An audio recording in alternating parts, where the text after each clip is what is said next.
I was out one night with my roommate. I remember trying to go home at the end of the night. I was outside trying to find my Uber. There's lots of cars in the road. And I was on the phone with my driver trying to find him. And I just got in the car that I thought was mine.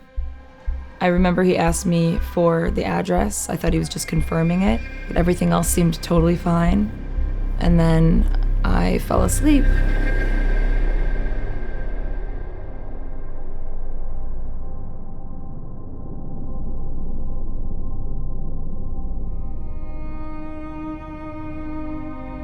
I woke up and we were parked somewhere and he was in the back seat with me and he was banging my head against the seat.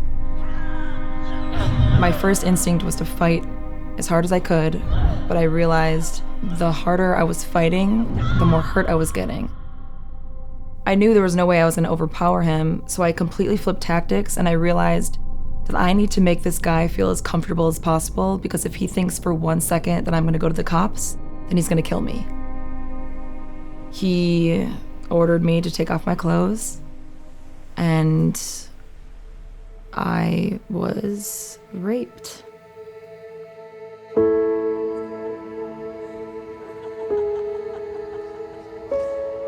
Even though I was trying to stay really positive, I still knew that there was a chance that I might not make it.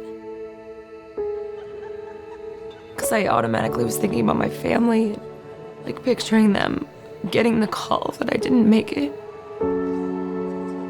And all the things that I wished I'd done with my life. Like how much more I wanted to do. And, never being able to see my children or have children. Yeah, it was really hard.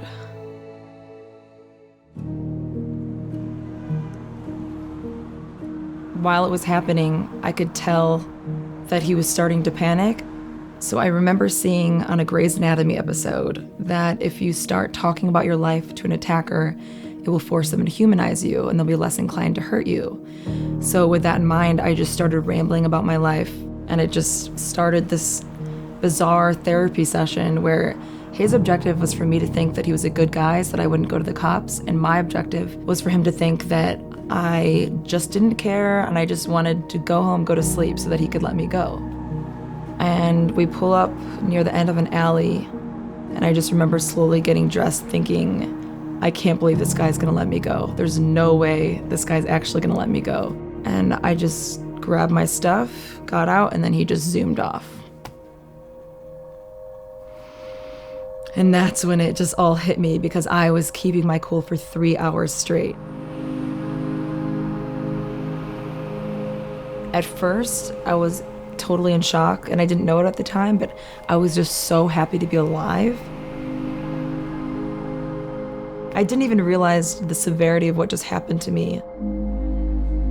So I thought I was fine, and then something happens and you're like, oh, I'm not fine. I was afraid to go outside. I wasn't really showering or eating for the first week. I had started work as a nanny part-time, and I felt the need to tell her what happened, and then she ended up firing me because she was afraid I'm too emotionally damaged to care for her children. So I really felt so lonely at that point in time. I felt like nobody understood me. And that's when, by the grace of God, I was connected with an amazing person named Angela Rose. We need to be the voice for every child, every person. She started her own nonprofit organization called PAVE. It stands for Promoting Awareness Victim Empowerment. She called me, and it just completely changed everything. I mean, she was the only person at that point that I'd spoken with who'd been through the same thing. And she told me, Carla, you're a survivor. Those words just sunk in, and I just knew that it was exactly what I needed to hear in that moment. And she was just an angel. She literally was an angel. Like, she came in when I needed her the most and, just reassured me that this was not my fault, that I'm a survivor, and that started a great relationship.